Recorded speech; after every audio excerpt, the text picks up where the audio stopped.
Dan pemirsa, kita akan langsung berdiskusi mengenai aturan diwajibkannya untuk tes PCR atau antigen untuk perjalanan darat lebih dari 250 km. Kita bahas dengan narasumber kami. Ada Pak Tri Yunis Miko, epidemiolog Universitas Indonesia, dan ada anggota DPR Komisi 5, Bang Irwan. Assalamualaikum, selamat petang Bapak-Bapak.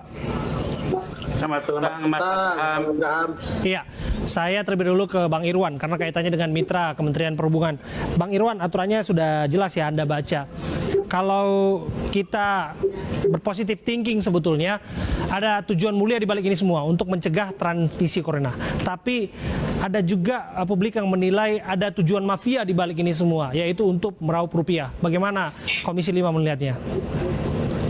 Ya, saya pikir ini kemudian harus kita cermati bersama, karena kemarin kan kita rame-rame kritik pemerintah karena tingginya harga PCR untuk penumpang pesawat, dan kemudian direspon oleh Pak Jokowi dengan menurunkan gitu ya. Walaupun itu juga belum ideal karena harusnya biaya PCR ini bisa ditanggung oleh pemerintah.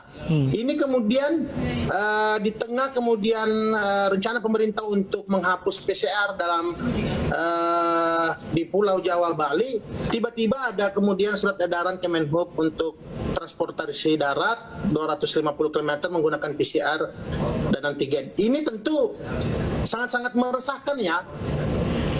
Dan sepertinya pemerintah memindahkan masalahnya ke darat gitu. Karena dari sisi kapasitas penumpang pun, ya dari sisi jumlah masyarakat juga yang aktivitas darat itu sangat-sangat banyak, luar biasa, sehingga tidak salah juga kalau ada yang kemudian mengatakan bahwa ini ada apa gitu antara pemerintah dengan pengusaha PCR gitu. Apakah ada konflik bisnis di sini? Oke, karena sederhananya Bang Irwan, mohon maaf saya potong ya Bang ya.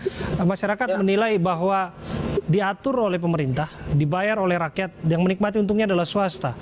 Bagaimana anggapan ini harus dijelaskan bahwa ini tidak benar adanya?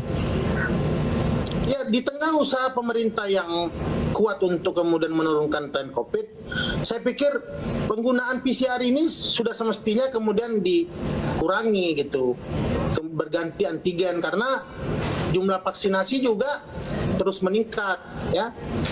Untuk vaksinasi satu saja sudah mendekati target dari 208 juta target pemerintah untuk vaksinasi. Jadi harus ada konsistensi di situ. Ya. Jangan sampai kemudian kebijakan pemerintah ini inkonsisten ya. Sektor udara kemudian tidak ada penggunaan PCR, kemudian pindah ke transportasi darat. Ini tentu menambah derita rakyat ya di tengah pandemi COVID-19 seperti ini. Sehingga saya minta pada kesempatan ini agar surat edaran Kemenhub terkait kewajiban PCR antigen dengan jarak 250 km ini dicabut, karena ini sangat-sangat tidak efektif dan tidak jelas ini pelaksanaannya di lapangan.